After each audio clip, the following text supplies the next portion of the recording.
today.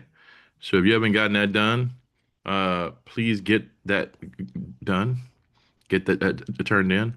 Um, um, Two, your exam is in a week. So we have today's class, next class, and then it's an exam, which you'll take. Um, Three, we will be watching. Let me show you. So three, if you looked at the syllabus, I'm sure that most of you have taken a look at the syllabus. Um, we will be watching.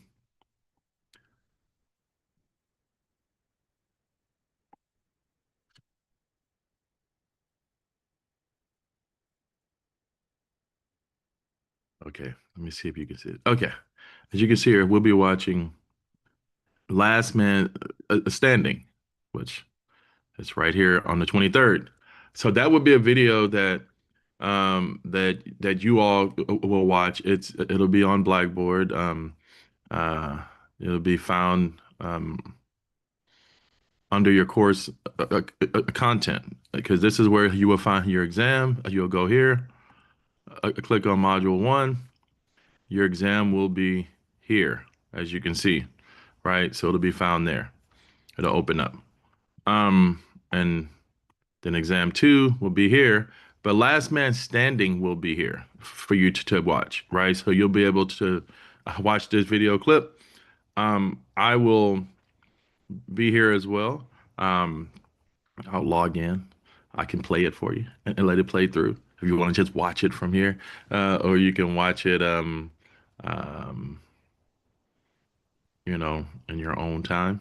And you don't have to worry about, being here in class or anything like that if you're going to watch it. So we'll be watching that. And then after watching that video, you can write a response to that video. If you're choosing to write a response to that particular video, um, then that response will be due the following day, which is the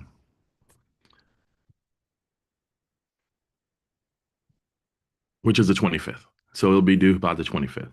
So I don't have an asterisk there because you're going to watch it that day, but it's due by the 25th, the following class day. So you can write about that video as well. It's a great video. We're going to watch it and things like that. Um, or like I said, you can watch it on your own and not even show up to class. And I'll assume that you watched the video. But we will be here, and we're also going to go over that video as well in the class on the 25th as well. So we'll go into it because it's going to help us to understand political parties and everything else. It's about an election that happened here in Texas, a very popular video. Um, so we'll go over it. It'll be great, and we can watch it together or whatever. All right. All right. Oh, like Miss Jones is here. Ms. Jones is here, or Mrs. Ms. I'm sorry, Chelsea. I will turn it over to her, and then we will get back, and I'll speak with you all and stuff like that. Let me see if I can give her some the power. Oh, Uh, thank you. there we go. Perfect. Uh, Okay. Good morning, everybody. Hope y'all are enjoying this fabulous Thursday. I am trying to, there it is, find what I need in here so I can start presenting. Um, Chelsea King might pop on, who is my manager. Yes, for all of you who don't know, there are two Chelseas that run brass. It's a lot of fun. Okay, can everybody see that? You can just hit a thumbs up for me, or somebody can say something, can tell me. Okay, perfect. All right. So hello, once again, good morning. My name is Chelsea. Oh, there she is. Hi. My manager, Chelsea, just popped on. So we are brass. BRASS is a academic support program here at the college, and the class that you are currently in, Government 2306 with Andre, is a course that we offer through the BRASS program. So we just wanted to come here today and introduce us to you guys, as well as go over kind of what the expectations for being in a BRASS class will look like this semester, and if you take classes in the semester prior going on. Those words. Like I said, I'm Chelsea. I'm the program coordinator. We are the Chelseas. I'll let Chelsea. I'm trying to move y'all to this screen, but I can't. So right now I can't see myself, like it's over here on the side. So I'm just gonna talk like I can see myself. But good morning, I am Chelsea King Carr. I'm the program manager for BRASS. Our offices are located at the Leander campus. This is where I am now. This is real, it's not a background. We have great views. But of course we have our classes at the Round Rock and Highland campuses. So that's normally where we try to program and where y'all will see us. So yeah, I'll let Chelsea take it from here. So exciting. So pretty much the mission of the BRASS program is to empower first generation, first time in college students here. Basically being a support for you guys to move through the craziness that is college with like-minded individuals who might have experienced or going through similar situations.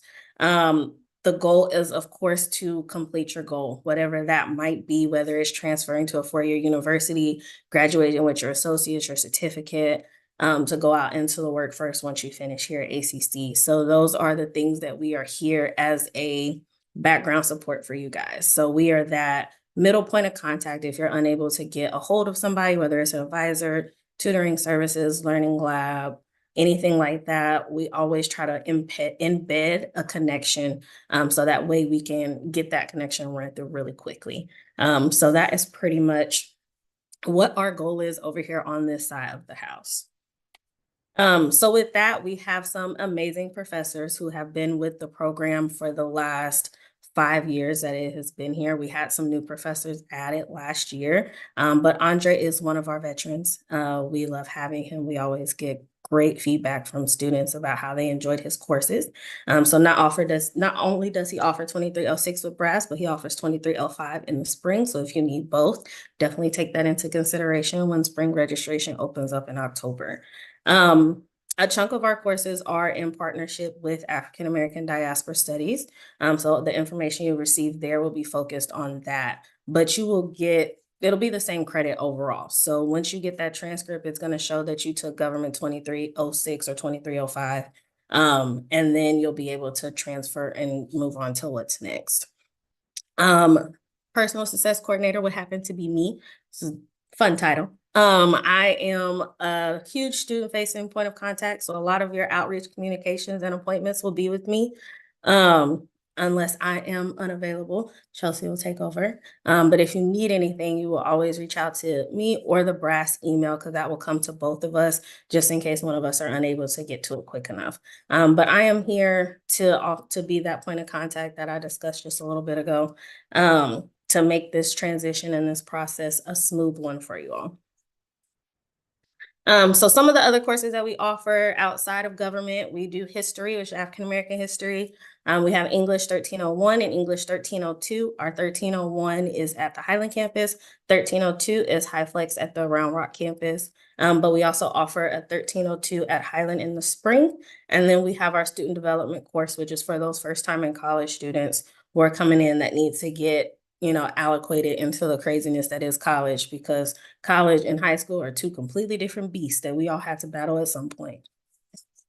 So if any of those classes are something that you need and you enjoy the content and how the class flows here, definitely reach out to us. We would love to get you in any of those classes coming up in the spring. So building community. Biggest part on that is teaching you guys how to network.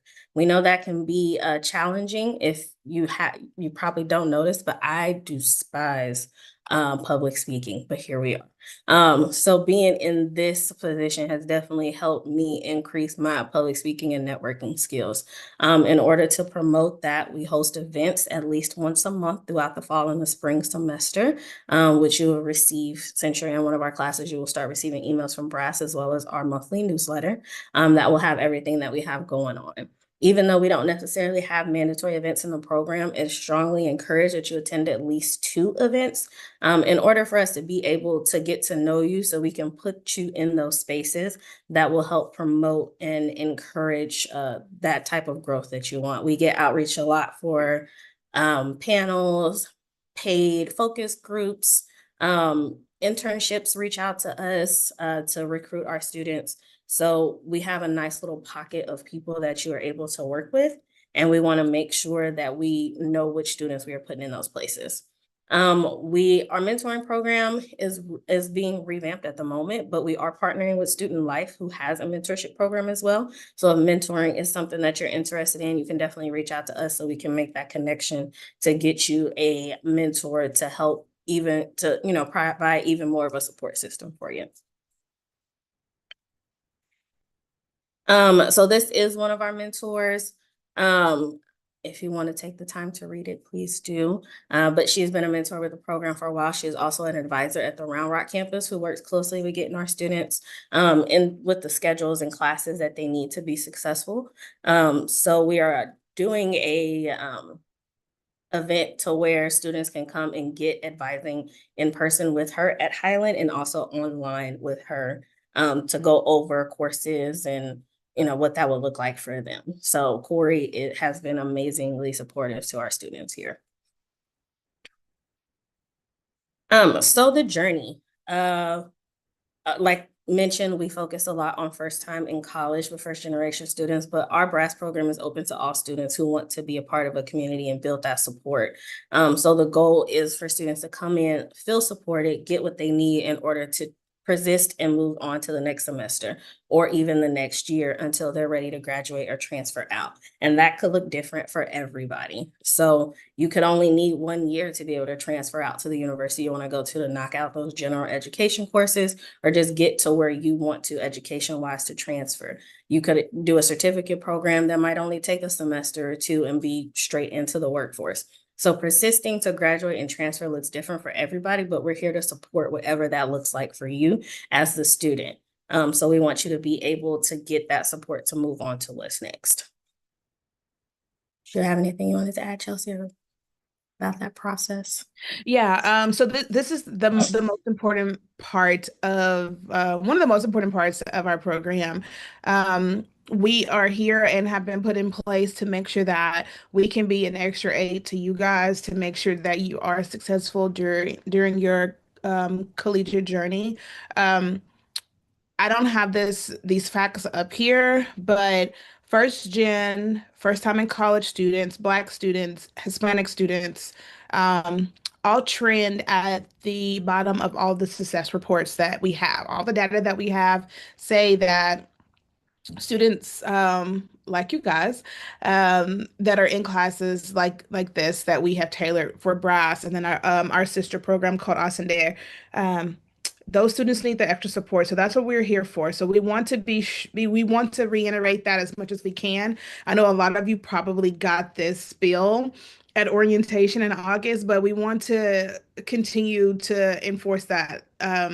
We're here for you, so lean on us, use us. There's no silly question. Like we had a student email us this week saying, "Hey, I don't know how to take notes. I don't know how to study." Like that may sound silly, but I don't know where to start. So, like, it can be something as small as that, or as big as I think that I am going to, I need to drop this class, or, I'm thinking about, not enrolling next semester. So we're here to support you.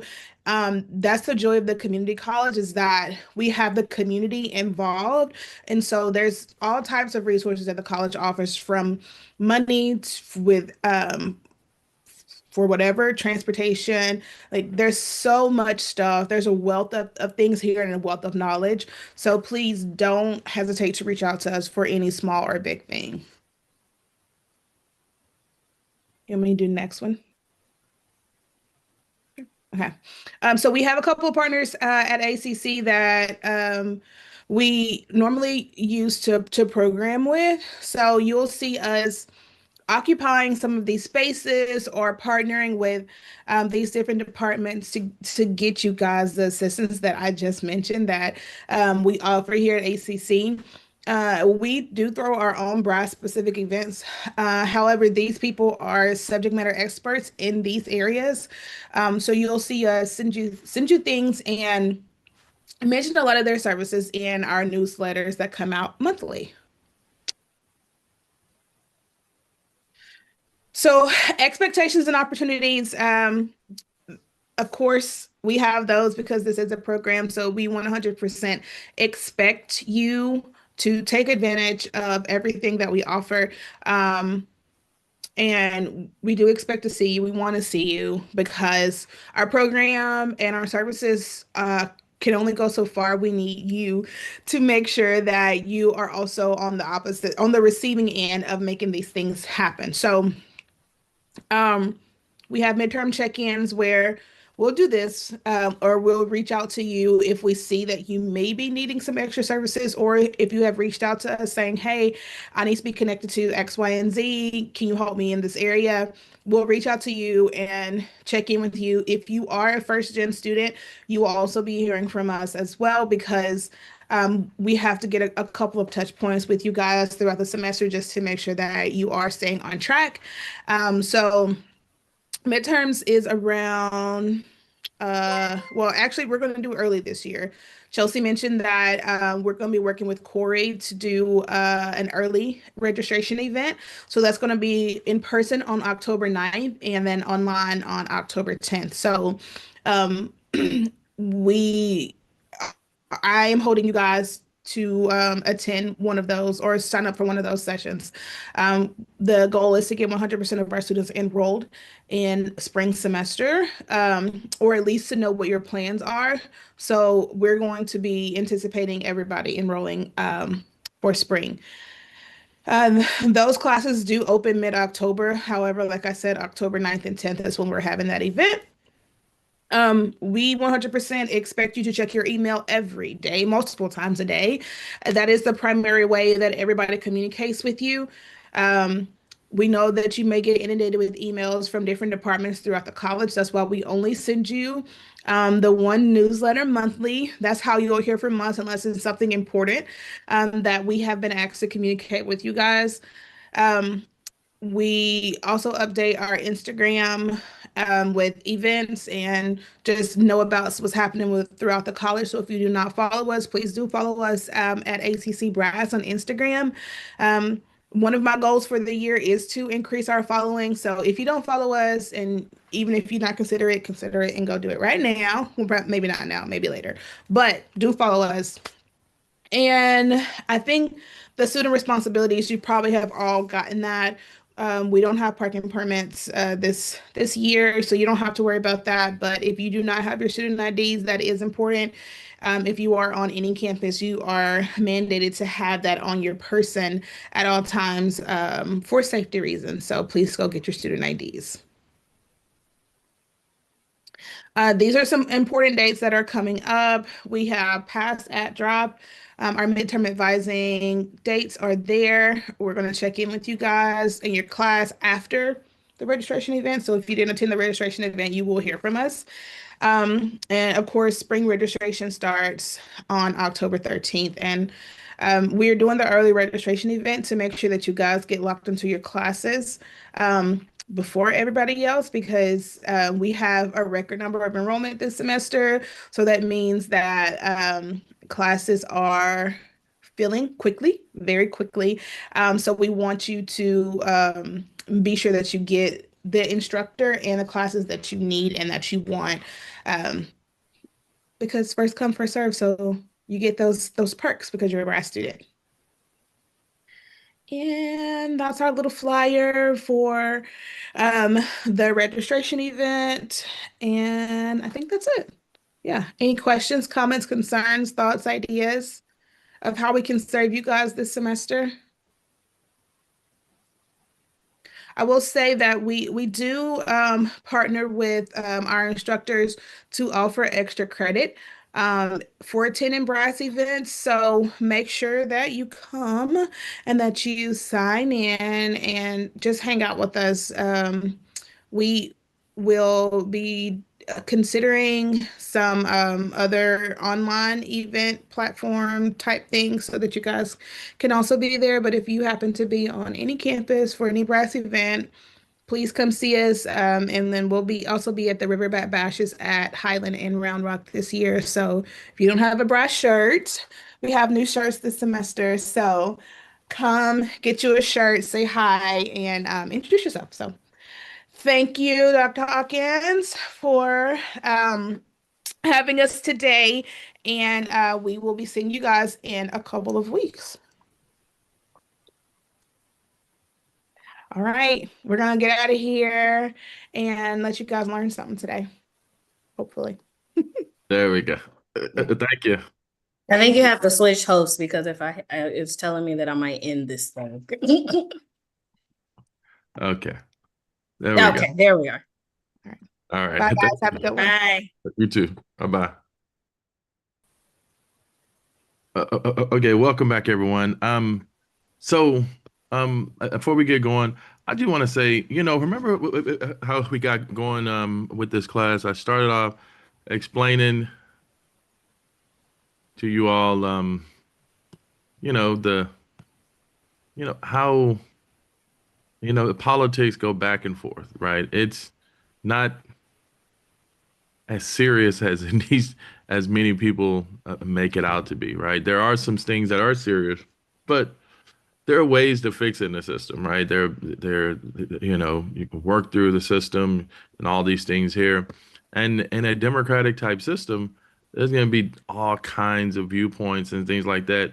Even with, people you might not agree with, even with people that might say things that are terrible things, that's part of living in a democracy.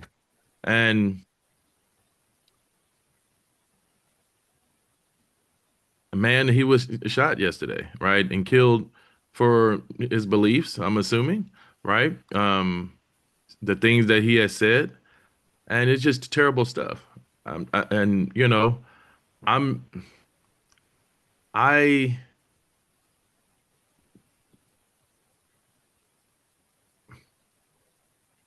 I don't believe that it is our time.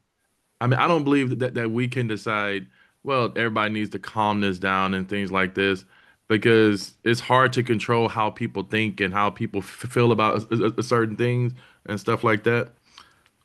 But I will say this here, right? I think that us, here in this class, I can talk to you all and tell you, do you see how that doesn't change anything from yesterday? But by killing a guy, except someone no longer has a husband, no one no longer has a son or a father or a brother, right? Whatever type of rhetoric that he was spreading, it's still there, you know. And I never really understood the killing of someone over belief. If you don't like a particular belief, it just allows that particular belief to live on forever and ever. And now the person becomes someone who we start to look at all of the other things with it. I've always looked at it like this here. There are a lot of people who are prejudiced against folks. Maybe some of you have some prejudice in you, right? But to kill someone over those viewpoints, over words, I think it's just crazy. And this is what I was trying to talk to you about at the start of this class, right? How to be able to listen to people. People are going to have different viewpoints. That's okay. That's how they feel. How does this affect you, right? Yeah. Elon Musk going in and firing you from your job, that could affect you. Somebody saying that you're a worthless person or something like that, or and all this. How does that truly affect your life?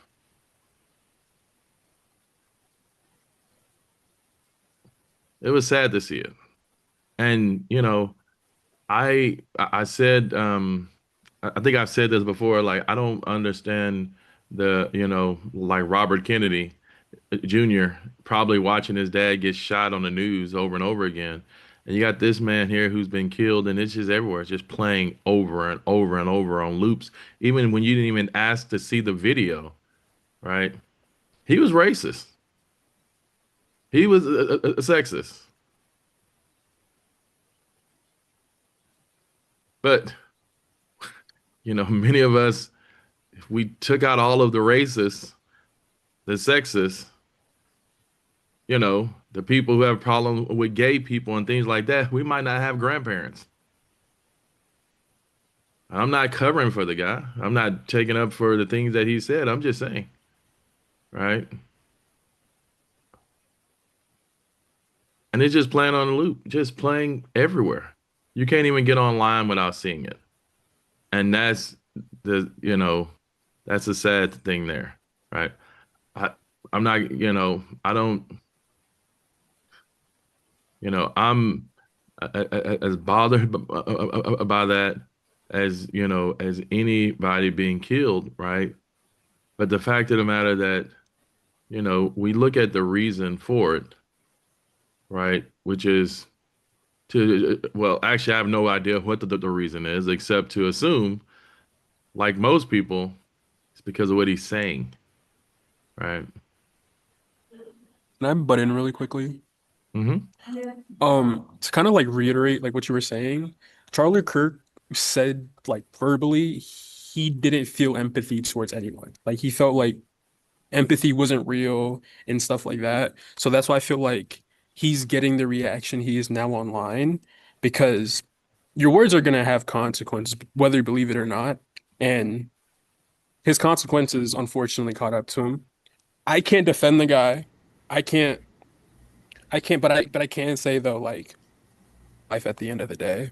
Like I feel like when it comes down to politics, it's really weird and complex. It comes down to like nuances and stuff like that. It's just a really weird situation in my opinion. Wow. That was kind of a comment I heard back in when they shot King. Lots of white people made the same statements that you just made. Really? That's yes, Well, yes. uh, And when uh, they shot Kennedy, I remember when they shot Kennedy. See, I was back when they were shooting people. Squeaky Fromm shot Ford.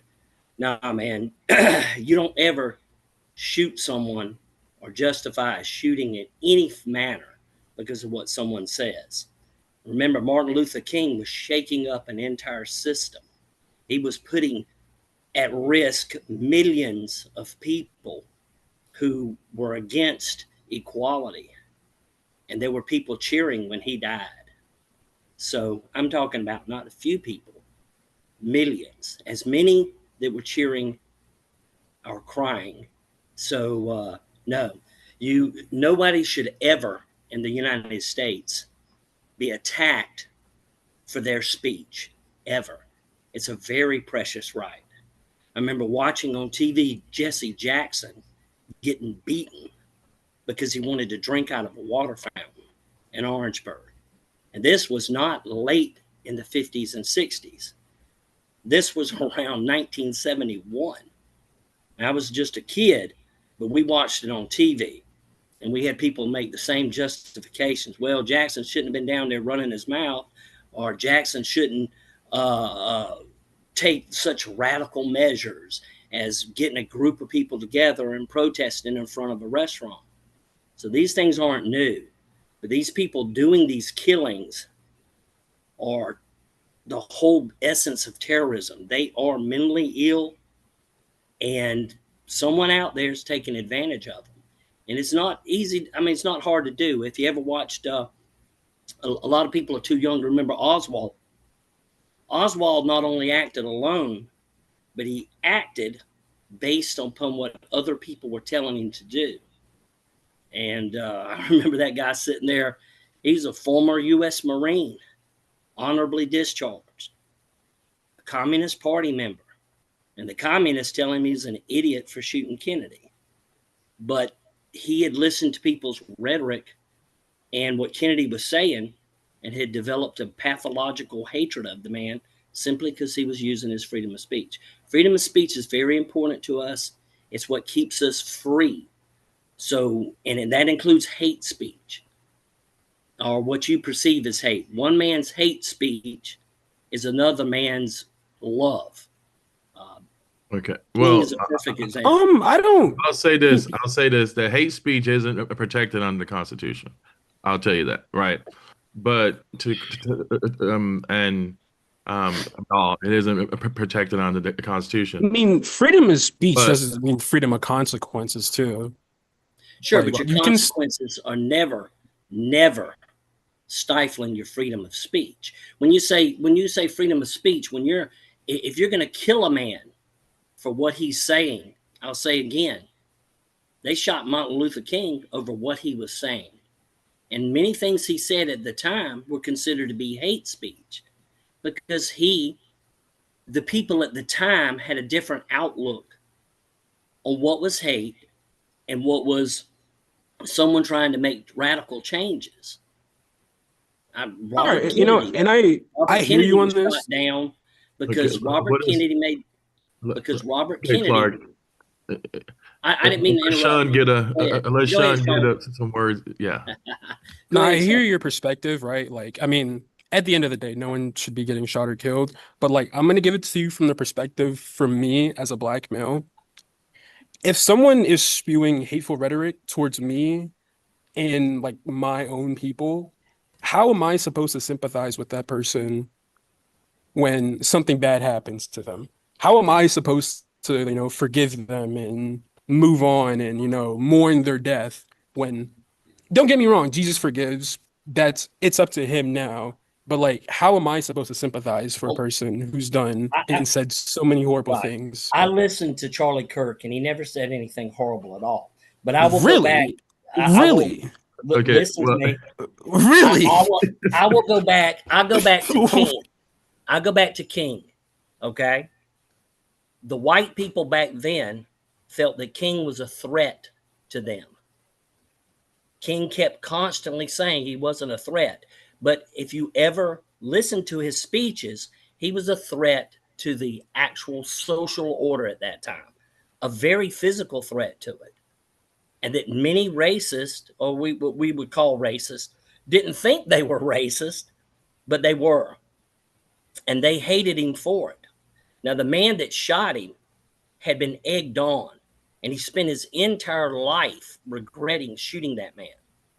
But he admitted in prison that he had been egged on by, that people kept telling him, listen to what this guy is saying. This guy is saying that black people are going to be attacking our women, that black people are going to be out there breaking in our homes, burning our houses. That's not what he was saying, but that was their perception of what he was saying. So I listened to Kirk plenty of times. Charlie Kirk, it's easy to call someone a racist. I remember Jesse Jackson. I use him as an example because my father worked with him during the 1970s when, during what we had civil rights in South Carolina. And many people thought that Jesse Jackson was racist at that time. But it wasn't racism he was talking about. He was talking about breaking an unjust system that were keeping a group of people down.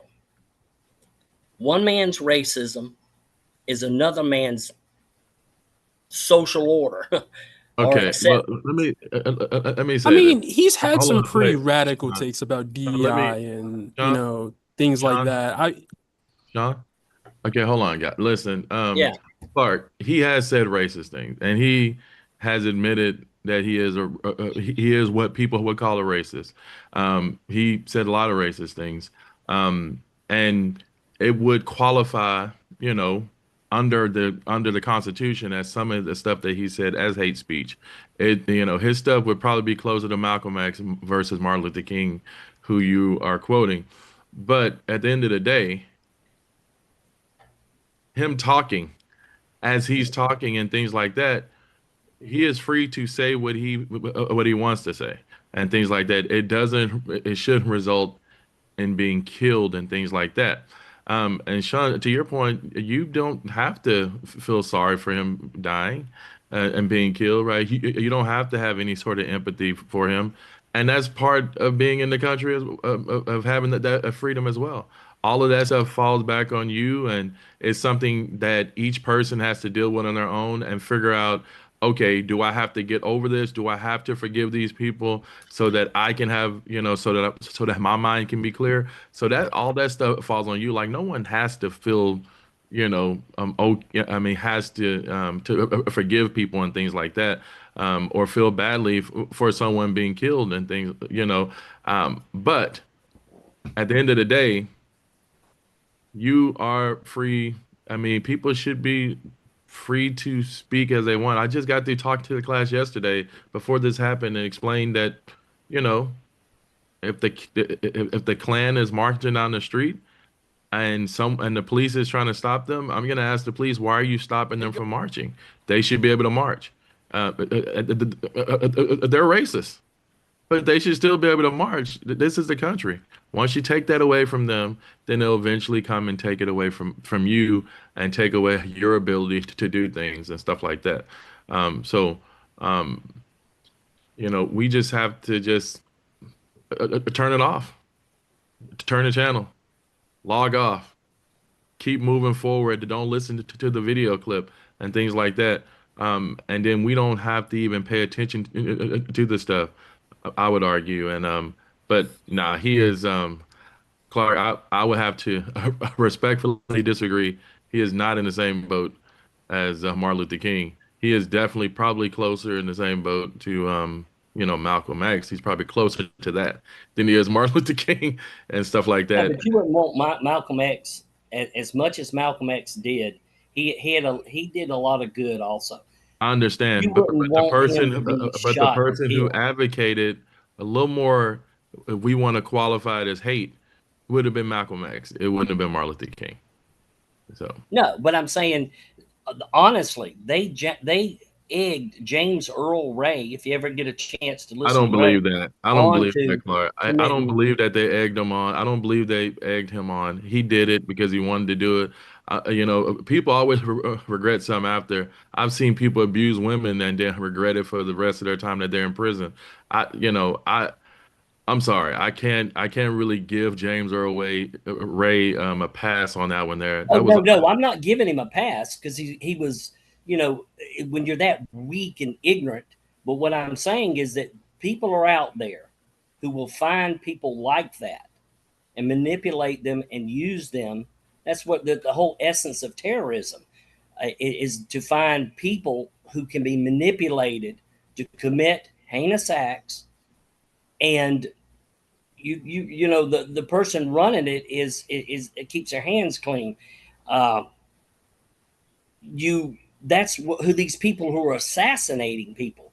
Sirhan, he had no hatred of Robert Kennedy, but he was told that if Robert Kennedy was elected, that the political agenda that the group that he belonged to was in danger.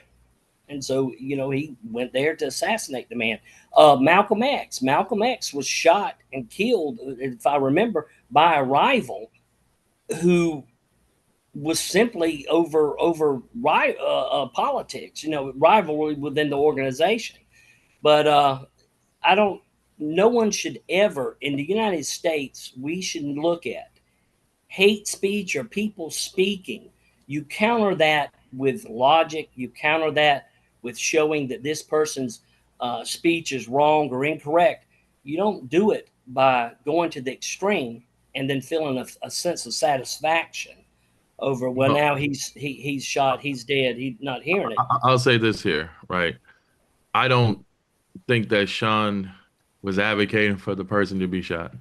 Sean just saying he dead, it don't affect my life, and that's him because he was always a hateful person anyway. That's what I think he is, and I think that most of us have said that about somebody. I think that most of us have said that about someone, no matter who they are. And I don't think that it matters if the person is a serial killer. who the person is. I don't, I'm just not celebrating people's death, but I know that everyone has their limit. Oh, this guy here, he was murdering babies. He needs to be put to death. I'm glad he was killed.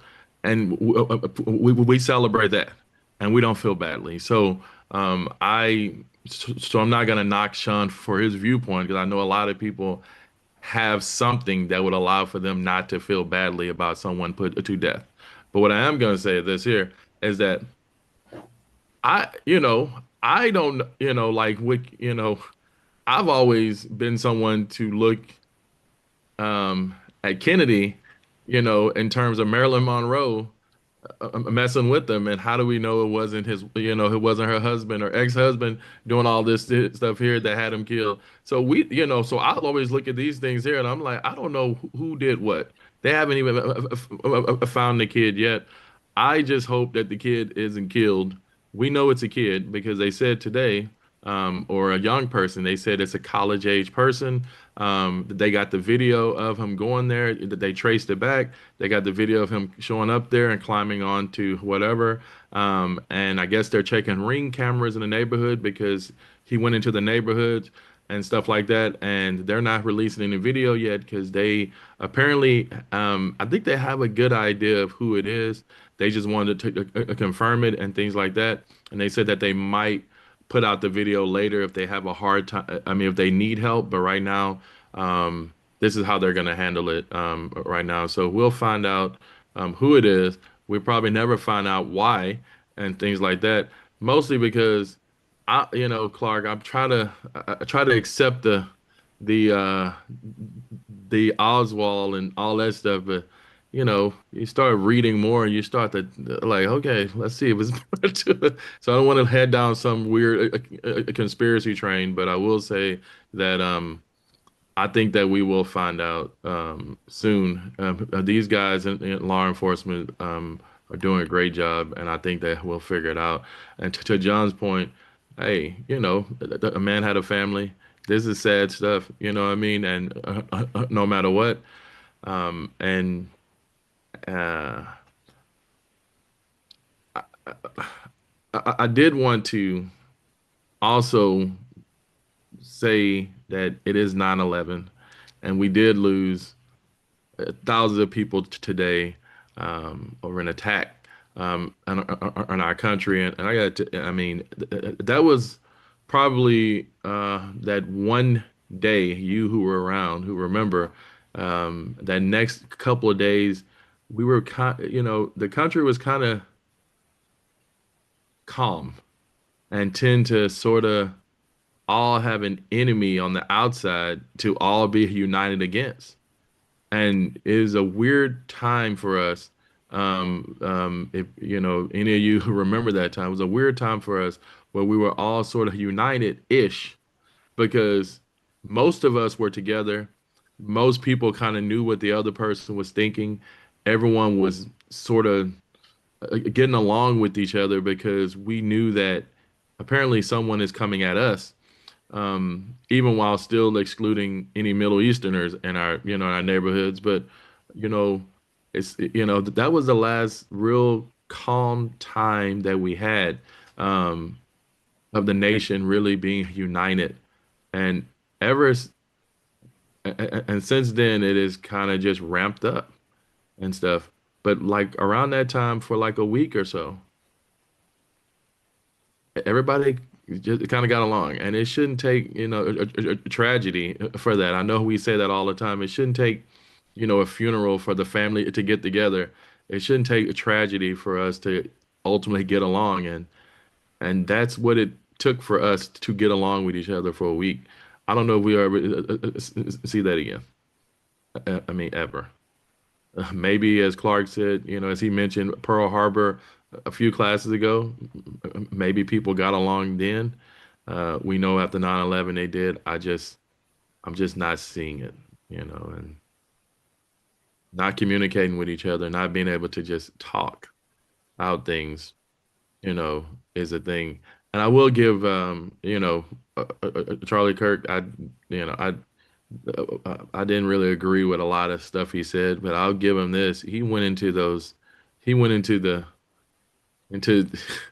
walked into a room and sat there and debated anyone with those views. And I'll give anyone their props to walk in and just sit and debate folks. I'm down with that. I love debate. I think it's a great thing to do. And I thought it was um, I thought it would be a new time in our history where people who disagree with folks will just go in to the freaking lion's den in a sense and just debate and leave understanding um, that as John said, that we all agree to disagree at the end of the day, and we make our arguments, and we understand that the two people debating are never going to agree or disagree. But the two people debating know that the folks listening are going to listen to the best argument. So, bring your best argument, and let's see who can win the argument to convince the most people around you. And I just, you know, I just I thought it was a good little type of a system, a setup, and things like that. To have where people go in and debate folks and stuff, especially on the college campus.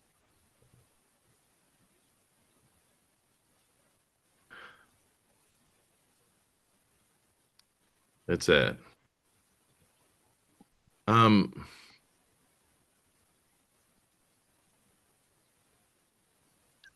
all right. Let's get back to this lecture here. Yeah. All right.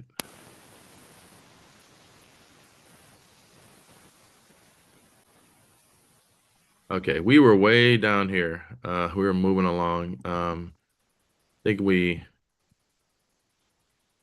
think we end up getting here to community property. Yes, this Right. is where we left off. Okay, now. Okay. And just a review. I'm sorry, John. John, I don't know if you had a comment that you want to make about.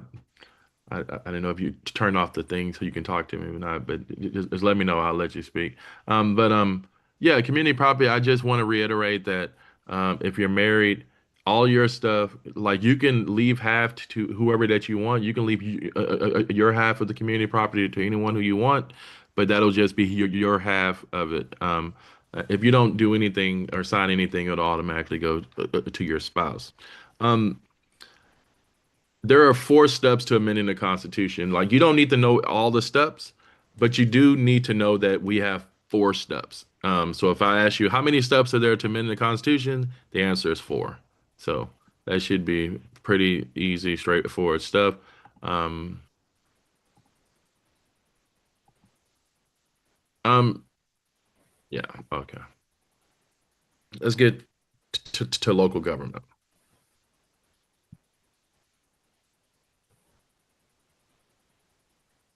All right. So as we look at local government, right, we have these 3 terms that you'll need as you move forward on the exam, at least.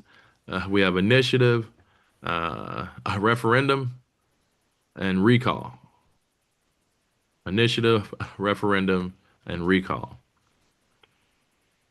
So an initiative is basically the people taking an initiative to go out and get folks to sign um, uh, to sign a petition to put something on the ballot. And now we can all go out and vote for it or against it, right? A referendum, right, is where the city council will put something on the ballot for us to ultimately vote on. And a recall is if you are tired of a particular politician, a mayor, a city council member, or something like that, now you have to go out and get a certain amount of votes or a certain amount of signatures to have an election to have that person voted out. If that person is voted out of office, then he must immediately step down once those results are certified.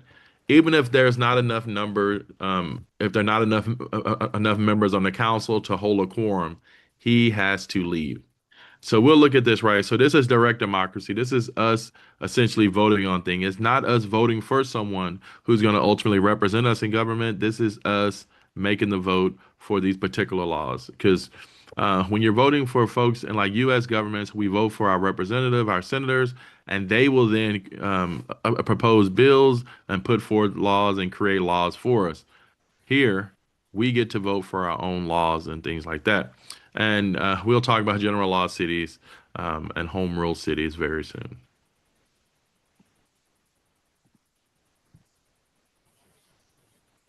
All right.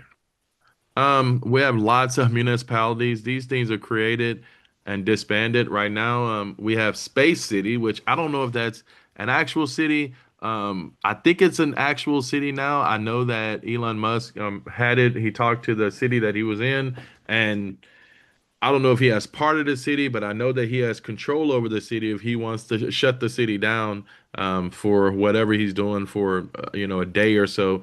But yeah, so we have lots of cities. These things are created. These things are disbanded. These things are merged together and stuff. And we'll talk about that to help you get a better understanding of how the cities work and how these cities grow and things like that. Um, so So this is a photo of Brownsville, Texas, right? It's out of Brownsville, Texas, downtown. But ultimately, when you look at a charter of a city, a charter is like a constitution, right? It's like a constitution. Uh, the charter basically will tell you, okay, what kind of government are we going to have? How many officers are we going to have in the city? Can we annex land? How are we going to do the property taxes? All these things there. So when you look at city government, local government um, in Texas is a little different from local government everywhere else, right? Now, maybe local government in other places are kind of like Texas and things like that, and maybe some have the same kind of government. Us, like I got, our guys, our cities have an opportunity to decide type of city they're gonna have, the type of governments that they're gonna have, and all these kind of things there. And so we'll go through this here. I just want you to understand that a charter is essentially a constitution of the city, right? Everything is laid out there. It tells you what's going to be there, who it is, and all this stuff here. So yeah.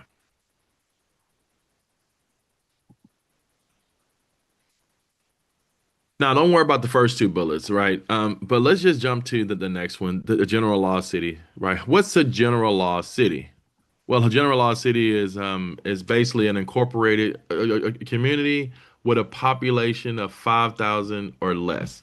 So if you have 5,000 or less people in your city, then you are a general law city, right?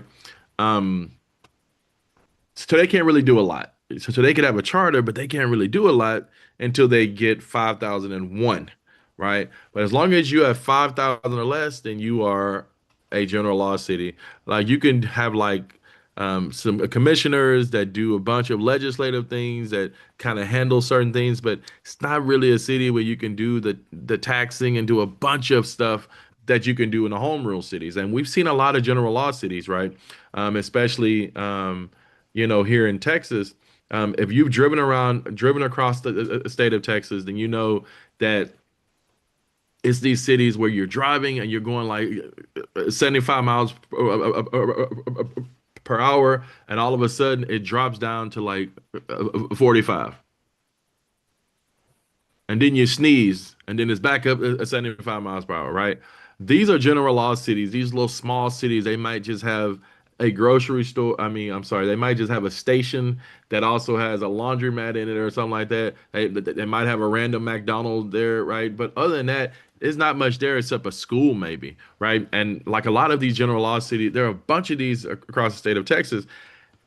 Um, when Greg Abbott attempted to pass the whole the private school voucher thing, there were a lot of Republicans against it because a lot of these Republicans represented these general law city areas. And who do you think is employing everybody in those cities? It's the school district, right? So you got a bunch of people who are going to lose their job if if these kids are going to private schools instead of to the public school there. That's basically the only thing in the city and things. So a lot of these guys were out there against it. So Greg Abbott went. in last year, and he campaigned against most of these guys, and he got enough of those guys out of there so that he can get um, his school voucher bill and things like that through. Now, we also have home rule cities, right? This is where you have to have at least 5,001 people in your city. And in these home rule cities, right, you can adopt. So once you get your home rule city, then you can adopt a charter. Now I can create a constitution because I have 5,001 people, right? Um, I can decide the type of government I'm going to have. I can choose the type of a structure that I think best fits my city. Now, here's the thing, right? Home rule cities can do a lot more than general law cities. But the question I want to ask that I pose to you all, if we have five, okay, so I got this city, it's 5,002 people in there. I apply for home rule status. I'm home rule status. And now 10 people move out. I no longer have 5,001 people. What happens to my city?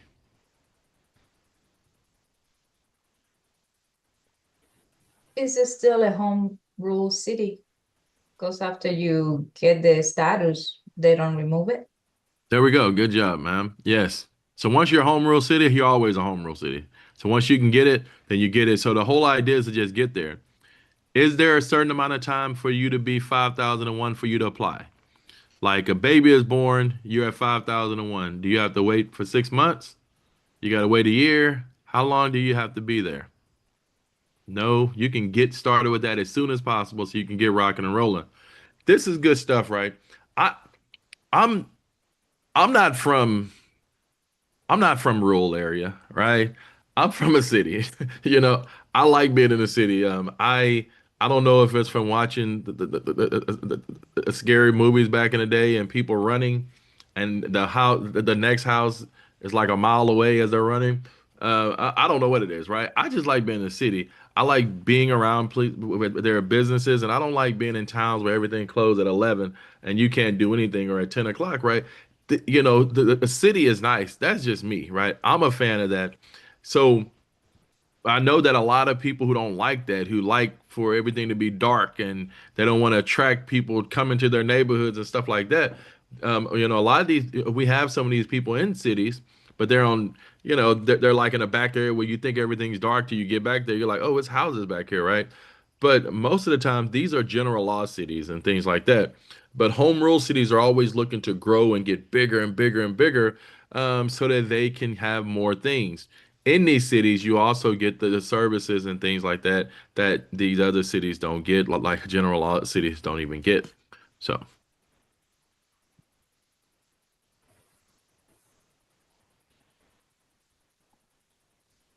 okay.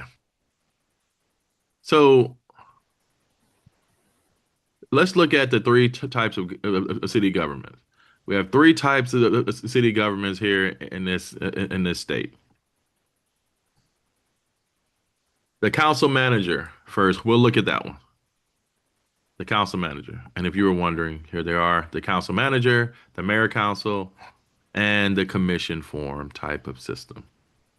And yes, I'm gonna go through each one of these. So we have the council manager system, right? In this system here, right, we get a city council who's elected, right? We get a professional administrator. This professional administrator the professional administrator who's is hired by the council is normally called what? If any of you have paid attention to the city government, you probably know what this person is called. This person is over is over the budget. They manage the city. Uh, they are over all of the departments in the city. Um, they go to each department and have those directors to submit a budget. They take all of those budgets from each department. They merge it into one big budget. They take it to the city council and say, "Here's the budget." The city council says, "Nah, that's too big." Always. And then they bring it back and then they cut it down some, and then the council will approve it. They also hire people if there are openings. A lot of times they show up if the city manager. I'm sorry, I already told you it was. The professional administrator is the city manager. So, oh, you already wrote that in there. Yes, the city manager. There we go, Alex and John. Yeah, so the city manager ultimately, what they do is, so they control all this stuff, right? And they hire all these people. If people need to be hired. So I'll put it like this. So let's just say that the city hires a city manager because we had a city manager who was there for 40 years and he's retiring.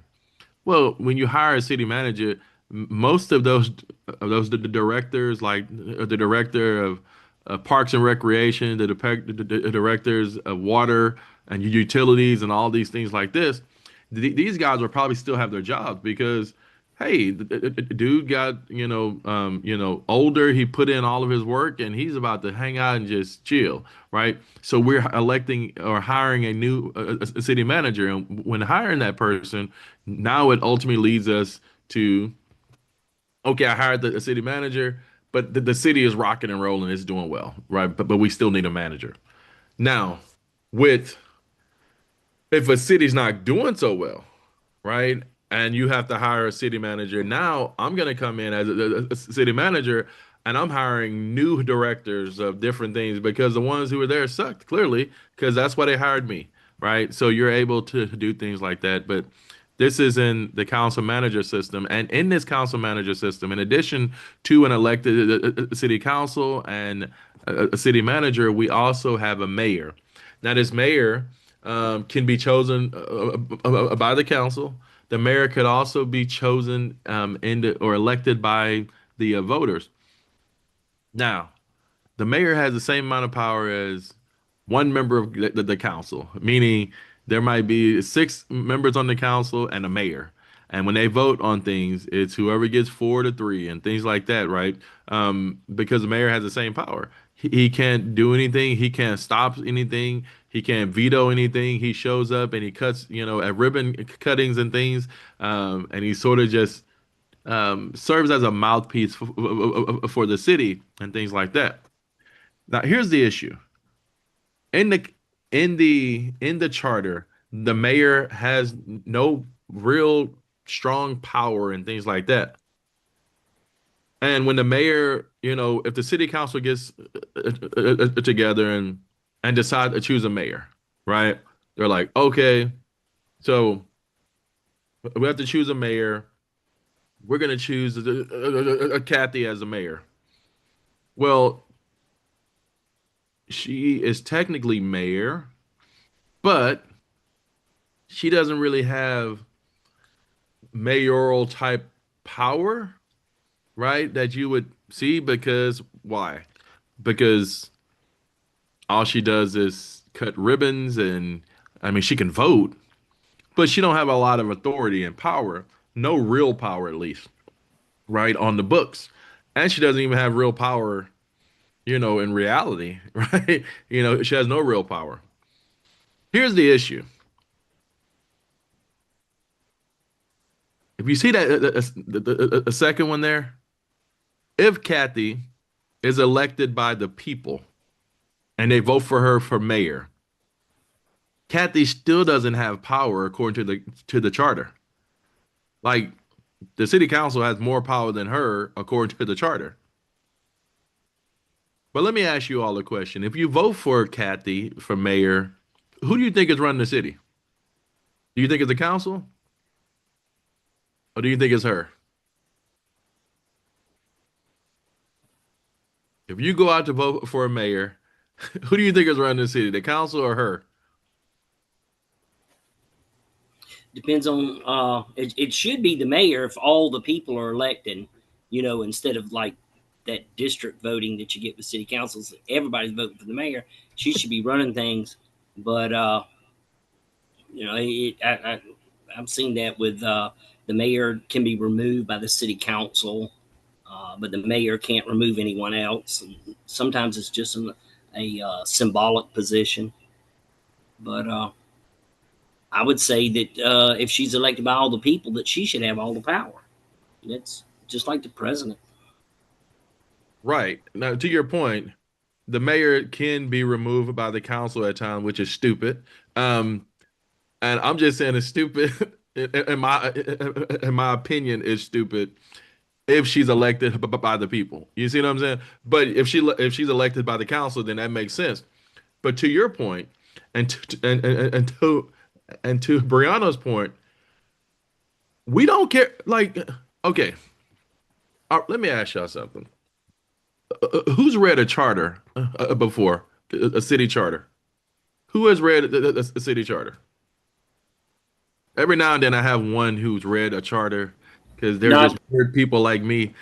Okay, so not in Texas, but we have a different system in South Carolina and Virginia. But Okay, yeah, then. I've read a charter before. All right, there we go. So another weird person in addition to me, right? So Did it for a class. okay, you didn't do it for fun like me, right? So, and who's read the entire Constitution of Texas? Even I haven't read that thing, right? But here's the issue. Exactly, Ren. Here's the issue, right? I haven't read the Constitution of Texas. I know, but who do I believe? Who do most people believe is running the state of Texas?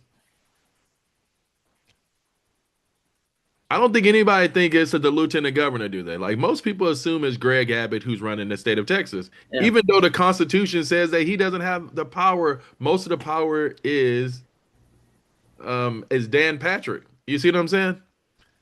In the same sense as mayor, who doesn't think that the mayor of Austin isn't running the city of Austin? Who doesn't think that the mayor of San Antonio isn't running San Antonio? Who doesn't think that the mayor of Dallas isn't running that? But in their charter, it says that the mayor has this power here. But here's the thing here. In politics, perception is reality. Perception is reality, right? We do not care what the Constitution says. We do not care what the charter says. I voted for Kathy, so Kathy is running things. And the problem is not Kathy. The problem is the city council who think that they're actually running things, and they're running nothing. It's Kathy, because that's how we view it. So in politics, perception is reality. Perception is reality in politics.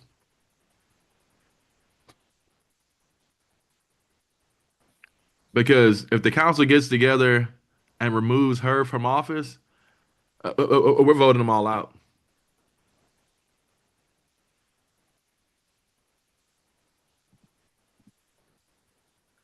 Now, we have this other thing called the mayor council, right?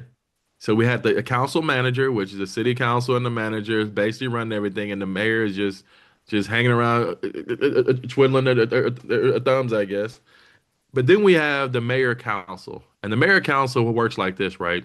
We have the strong mayor system, which is the system where the mayor has lots of authority, right? The mayor is the chief executive. The mayor is the actual legislative leader, right? The mayor can veto things. They can appoint people. They can put things forward. They can stop things. They manage the city. They have the power.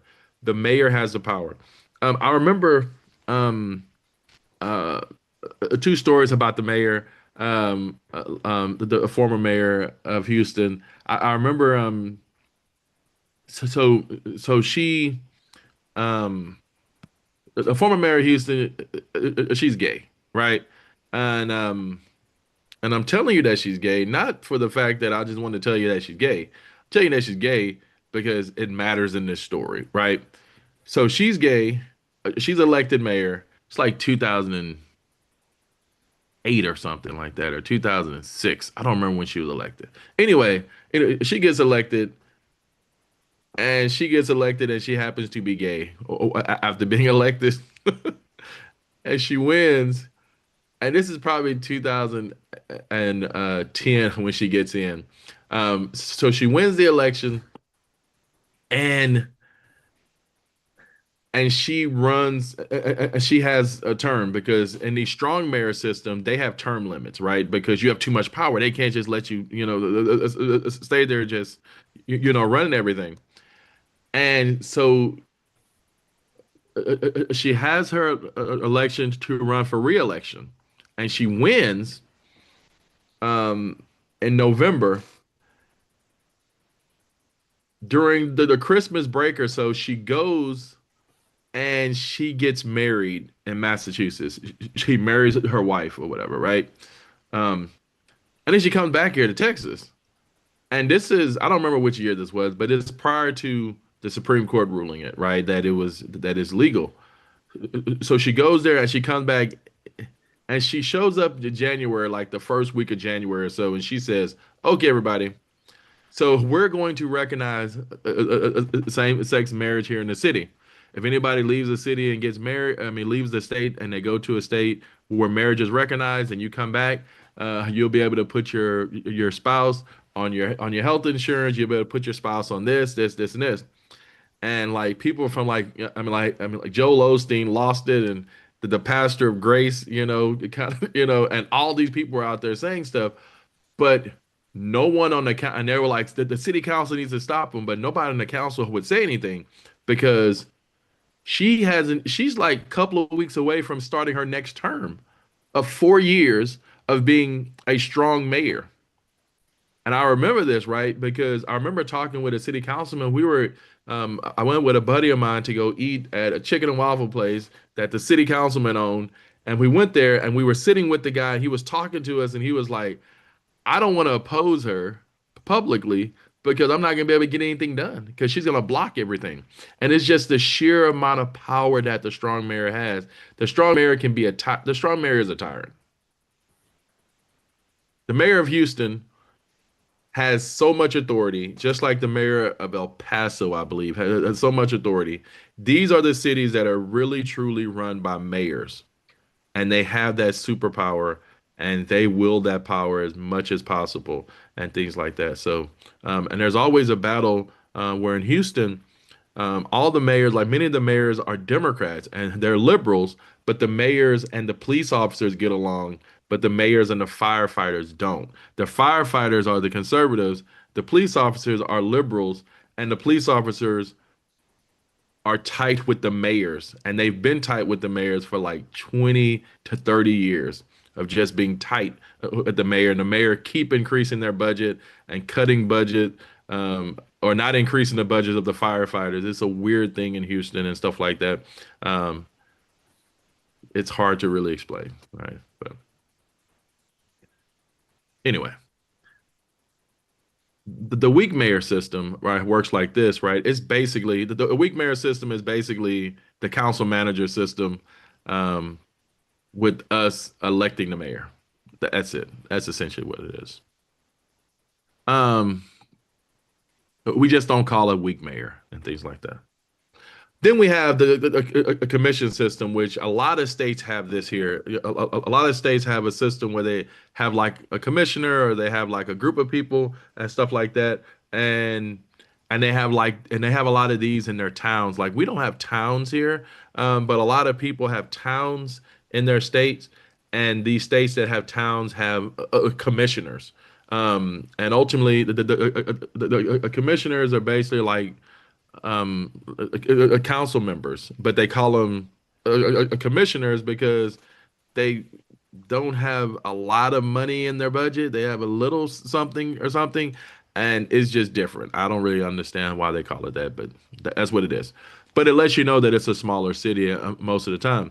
Now, these guys act as legislators, right, and executive, where think about it like this here. So if I have like five departments, right? If I have like parks and recreation, utilities, I don't know. I can't think of all of them now, but let's just say I have like five department, right? The police, the fire, and all that stuff like that, right? And I have a commissioner in these type of systems where I have one commissioner who's over parks and recreation, right? And that budget. I have one commissioner who's over the fire department. I have one commissioner who's over this here, right? Now we're all there trying to battle for money in our budget for our particular department. And a lot of times, what these guys do is that they ultimately will hire a city administrator, right? Um, which is different from a city manager, kinda. And what's the difference between a city manager and a city administrator? Well, I'll tell you about $60,000 a year. So, a city manager makes a lot more than a city administrator, but a lot of people get started in these smaller cities, and then they move up to like assistant city manager, and then they move up to a city manager. Listen, let me tell y'all something, right? The state of Texas are not fans of labor unions. Go figure, right? But the state of Texas loves certain unions. And one of those unions in Texas is TMRS, right? The Texas Municipal Retirement System.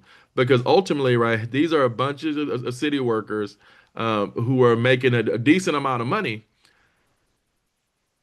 and they ride around listening to conservative talk radio all day in the city trucks. So the our Congress understands this, right? And with that, the retirement is very, very good work when you're working at a city or with the county, but especially a city, right?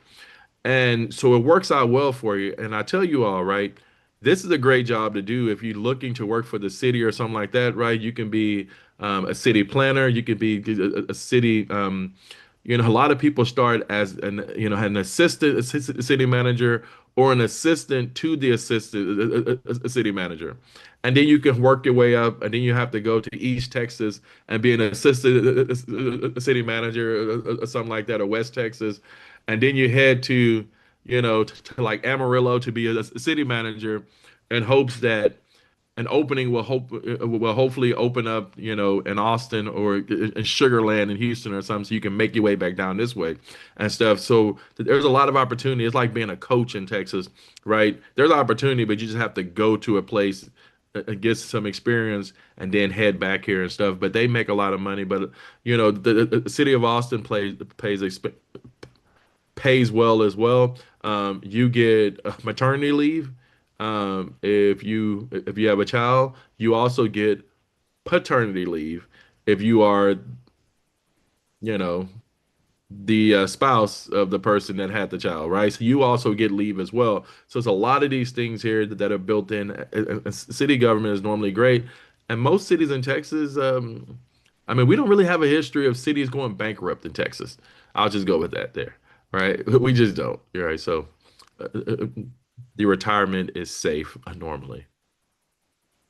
All right.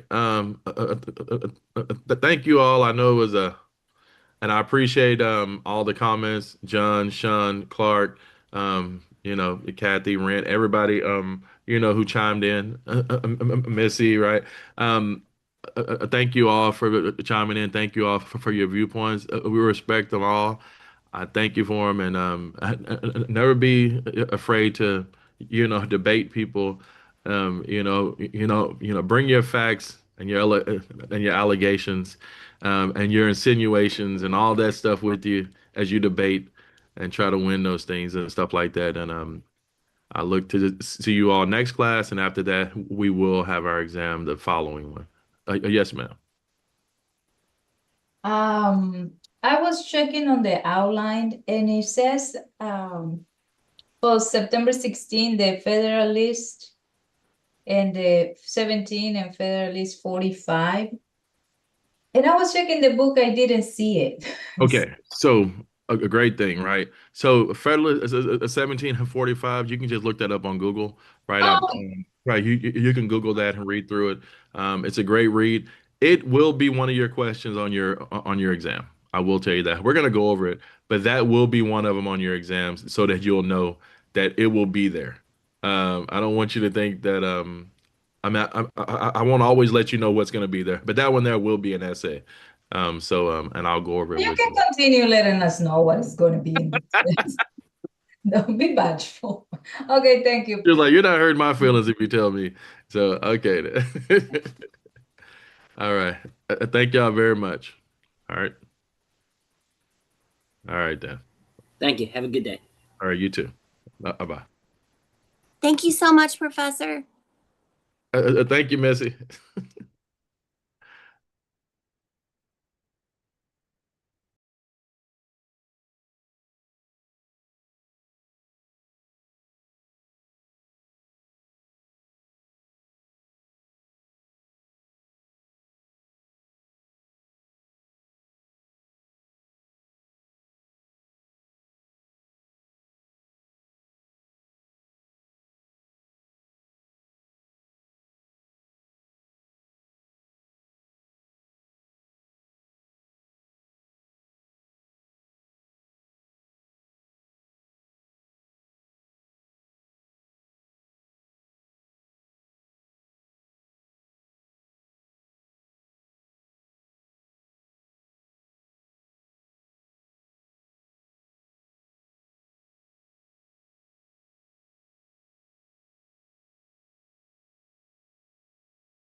right, I am back with a Borderlands 4 video.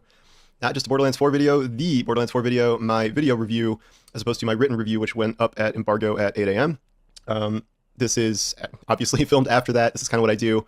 I'm not a YouTuber. I have some big, 10 video thing planned. That's just, I'll rely on them. I know some of them. I talked to Moxie like 3 days ago, and he's like, "Yeah, I have 150 hours in." I'm like, "Is that even physically possible?" So I have like 40. I didn't play as much as I wanted to. Like, I'm past the age or state in life where I can grind 12 hours a day for embargoed games. My weekends are shot. Disclaimer, my game was bricked for an entire day. There was some new build push that first totally tanked my performance, and then they fixed that, and then it crashed for a full day. They did fix that. I do not expect that to be an issue going forward, but performance in general is not great. Besides that, I'm a big Borderlands fan. That's what I'm coming from. I have at least 300 hours into Borderlands 3. I'm sure I have more than that into Borderlands 2 over the years. And then, obviously I played Borderlands 1. So I'm coming at this as a super fan, as someone who's really excited to see a new game in the series for 6 years later. And I've said previously that all of the marketing, all the stuff they were talking about, all the streams, all it sounded really good. It sounded like they're making a lot of good changes. And guess what? They're good. They're almost always overwhelmingly good. I think the game's kind of great. I think Borderlands fans are going to be pretty happy with it on a number of fronts. There are some issues, certainly, as you might expect, but I definitely think almost everything they added is a positive addition to the franchise, and they subtracted some things that were bad. So obviously, I'm not doing gameplay. I don't know what's a spoiler at this point. I'm recording this before it's even out, and some people consider gun spoilers. I don't know. I'll do footage in later videos, but for now, this is going to be very, very spoiler free.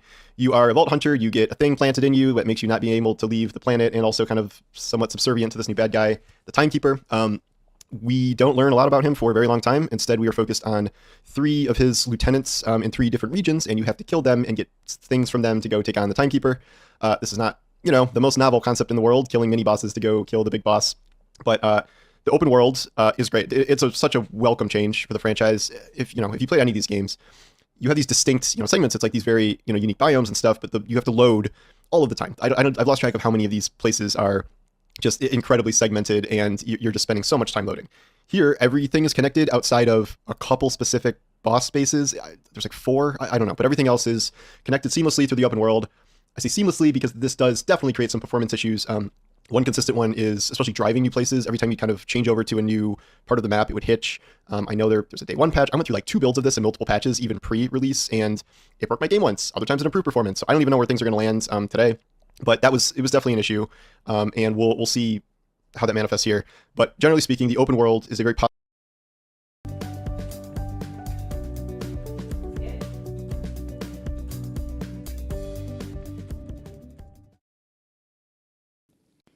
In this experiment, we'll use thin layer chromatography to calculate the RF value of an unknown mixture.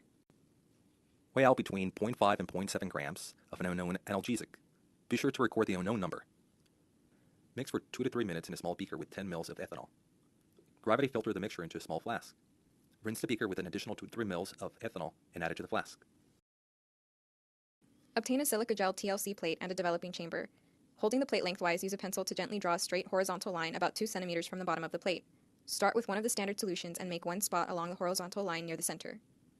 Allow the spot to dry and repeat with the other standards. Add ethyl acetate to the developing chamber. Stand a large piece of filter paper in the developing chamber. You may have to fold or cut it to make it fit.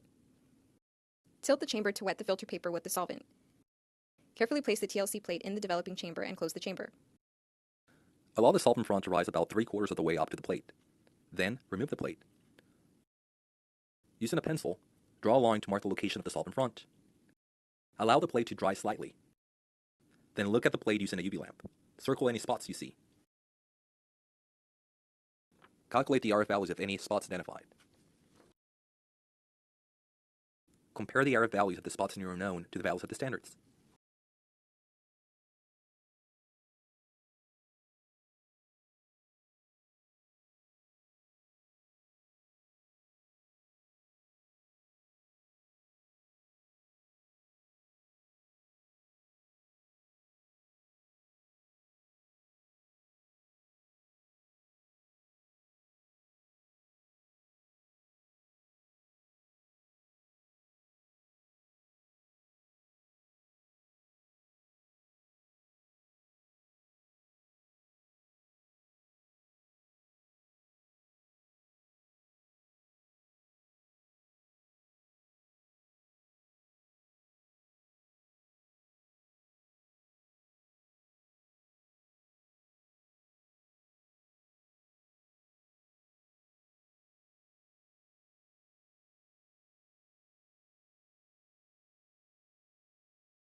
Welcome to Pablo Torre.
Alrighty, Borderlands 4 is just about here. I got a review copy of the game and have been playing over the course of the past week. Got about 30 hours or so in now, and well, let's talk about it. All right, so what is Borderlands 4? I mean, it probably needs no introduction. This is the next installment in the Borderlands franchise. Now, as someone who played a lot of the first game and equally enjoyed the second game, but for whatever reason, and I couldn't really place my finger on it, like I couldn't give you a good explanation as to why, but Borderlands 3 just didn't hook me. I remember playing it for like a couple of hours and then moving on to another thing. Now, that could have been because I didn't really enjoy the game, or it could have just been that there was something else at the time that I really wanted to play. So coming into Borderlands 4, I was like, you know, I don't expect a lot, but the early trailers that I saw were looking pretty good, and I liked the look of the gameplay. And my God, am I so happy that I played it, because it's got some issues. Like, there are some big issues that may very well drag down the score pretty hard when this comes out and gets in the public's hand. Playing the game has been a lot of fun. This is more than I expected, and I have genuinely enjoyed it, barring a few glaring issues, which we'll get into. Okay, so it all starts out, you pick a Vault Hunter. There are 4 available. I went with Vex, who is this like siren lady of the void. She's basically like a witch or something in the Borderlands universe, as far as I'm aware. You run through a tutorial where you do a little bit of an escape with the help of an accomplice, in the process learning the basics of course, movement and combat, some of the game's initial systems, and then you get tossed out into the open world, waking up on a beach. Claptrap is there in need of your help, with some of his classic humor woven in between his request for your assistance, and then off you go. And it's really from here on out that you are now in a full open world Borderlands game. And I'm not sure why, but I wasn't under the impression that this was a full-on open world game, but it 100% is.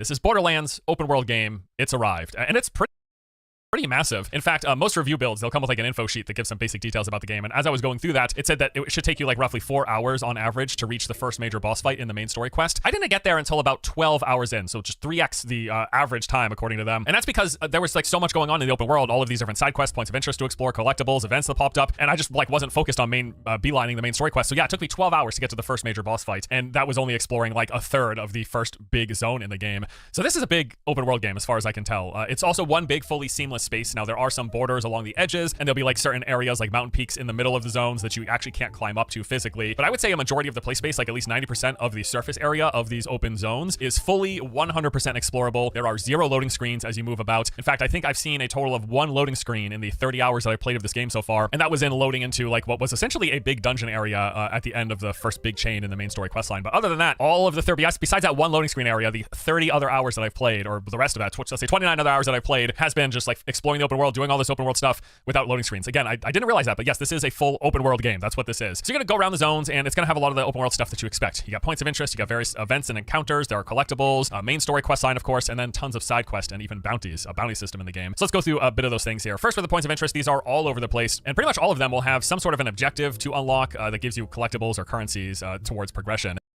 So essentially, as you move through the world, it's going to lift the fog of war on your map, and then on the edges, as you get somewhat close, you'll start to see points of interest popping up as question marks, and then as you get closer and actually arrive at those areas, they will then be revealed as to exactly what they are. Many different types of enemy bases, camps, and strongholds, all very strongly themed to like whatever the area is. There are also dungeon-like areas in the game. These are these abandoned mines that typically require you to do some certain thing before you can gain access to them. Like there's some that are covered by a special shield that requires this like locust bomb, and you have to find a locust bomb in the nearby area, bring it over, toss it on the shield, and that's the only thing that can lift the shield. You can't otherwise shoot it with your regular weapons and void elementals or grenades or whatever. You have to find a special thing, opens access to the mine, and then you go into the mine, and yeah, they're basically like dungeons. You go through various rooms with difficult bosses, elites, badasses, as I guess they're called in this game, and then usually there'll be some boss encounter at the very end. On top of